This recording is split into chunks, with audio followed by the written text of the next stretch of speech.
تو شیطان کو کس چیز نے روکا تھا کہ آپ نے سجدہ نہیں کرنا؟ وہ اصل میں کون سا شیطان تھا؟ آپ دیکھیں کہ ایک انگریز نے برصغیر میں 100 سال تک حکومت کی ہے، تو اس کے اثرات ابھی تک بھی موجود ہیں۔ السلام علیکم سر۔ وعلیکم السلام۔ کیا حال چال ہے سر؟ ٹھیک ہے سر، میرا کویشچن تھا آپ سے یہ کہ صحیح بخاری کی حدیث ہے جس میں آپ صلی اللہ علیہ وسلم نے فرمایا کہ رمضان المبارک جب آتا ہے تو جنت کے دروازے کھول دیے جاتے ہیں اور جہنم کے دروازے بند کر دیے جاتے ہیں اور شیاطین کو جکڑ دیا جاتا ہے۔ تو اس میں ہم دیکھتے ہیں کہ عام دنوں کی نسبت رمضان میں بھی وہی کام ہوتے ہیں جو عام دنوں میں ہوتے ہیں، تو اس میں آپ ذرا بتائیے گا کہ ایسا کیوں ہوتا ہے؟ ویری گڈ مجاہد، اچھا سوال تھا کہ ہم دیکھتے ہیں کہ رمضان میں بھی جو ہے نا، آپ نے کہا کہ شیاطین کے جکڑے ہونے کے باوجود بھی جو ہے وہ گناہ ہو جاتے ہیں، لیکن اگر آپ تھوڑا سا غور کریں تو رمضان میں پھر بھی دوسرے جو مہینے ہیں ان سے زیادہ نیکیاں ہوتی ہیں، اس سے زیادہ جو ہے آپ دیکھتے ہیں سخاوت بھی ہوتی ہے، اس سے زیادہ نمازیں بھی پڑھی جاتی ہیں، اس سے زیادہ روزے بھی رکھے جاتے ہیں۔ پوائنٹ نمبر 1 تو یہ ہے کہ آپ اگر 11 مہینوں کو دیکھ لیں تو اتنی عبادت ان مہینوں کے اندر نہیں ہوتی جتنی جو ہے وہ رمضان کے اندر ہوتی ہے۔ اب آگے دوسری بات کہ شیاطین کو جکڑا ہوا ہوتا ہے حدیث کے مطابق، تو پھر بھی گناہ لوگ کیوں کرتے ہیں؟ پھر بھی جو ہے وہ گناہ کیوں ہو جاتا ہے؟ قتل کیوں ہو جاتے ہیں؟ پھر بھی جو ہے لوگ ایک دوسرے سے لڑتے کیوں ہیں؟ پھر بھی لوگ جو ہے وہ ایک دوسرے کی ٹانگیں کیوں کھینچتے ہیں؟ یہ وہ ساری چیزیں آپ تھوڑا غور کریں کہ جو ابلیس تھا، جو جن تھا جس نے بڑی اللہ کی عبادت کی، اس کو جو ہے وہ شیطان کس نے بنایا؟ اس کو کس نے گمراہ کیا؟ وہ کون سا شیطان تھا کہ جس نے جو ہے وہ اس کو روکا، حضرت آدم علیہ السلام کو سجدہ کرنے سے روکا؟ وہ کون سی چیز تھی؟ جب اللہ پاک نے کہا کہ آپ جو ہے وہ سارے کے سارے فرشتے جو ہے وہ سجدہ کریں حضرت آدم علیہ السلام کو، تو شیطان کو کس چیز نے روکا تھا کہ آپ نے سجدہ نہیں کرنا؟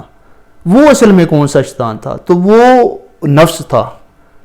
تو پتہ چلا کہ بیسک جو نفس ہوتا ہے وہ شیطان سے بھی بڑا شیطان ہے، ٹھیک ہے؟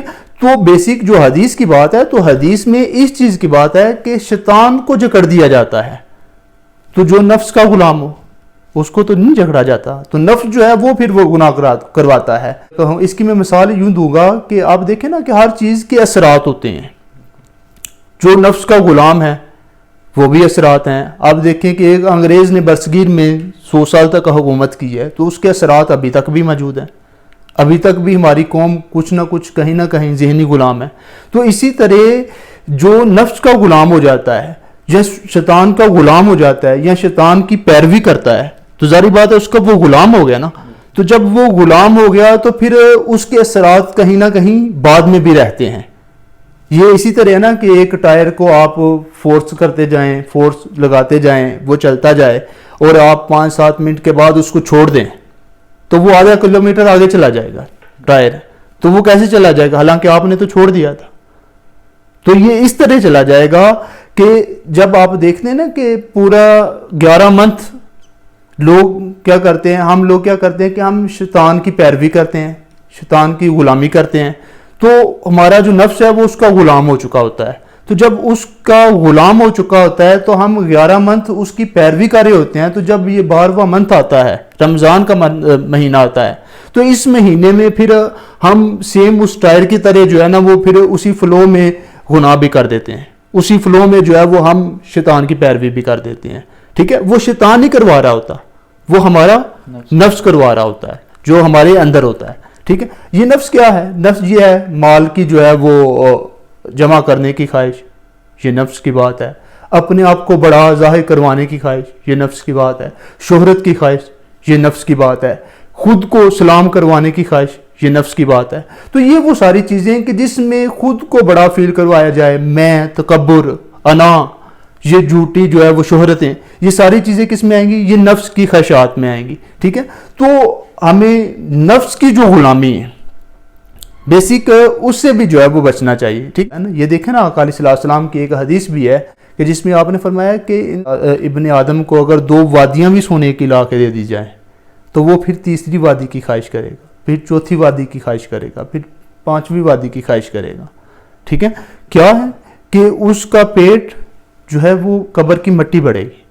تو یہ کیا ہے کہ نفس کی خواہشات، تو خواہشات کو اگر کوئی انسان کم کر دیتا ہے، اپنی جو ہے وہ خواہشات کو محدود کر دیتا ہے، وہ جو دنیاوی خواہشات ہیں، ایک ہوتی ہیں ضرورتیں، ایک ہوتی ہیں خواہشات کا ایکسٹرا ہونا، ٹھیک ہے، اگر ان کو کم کر دیتا ہے تو اس کا مطلب یہ ہے کہ وہ نفس کی غلامی سے نکل جاتا ہے. تو جو نفس کی غلامی سے بچ جاتا ہے اس کے لیے پھر یہ چیزیں اتنی اہمیت کی حامل نہیں رہتی، یہ شہرت، یہ دولت، یہ پیسہ، یہ منصب، یہ گاڑیاں، پھر یہ چیزیں جو ہے وہ اس کے نزدیک اتنی اہمیت کی حامل نہیں ہوتی. اس کے لیے حاصل اور لا حاصل یہ دونوں برابر ہی ہوتے ہیں.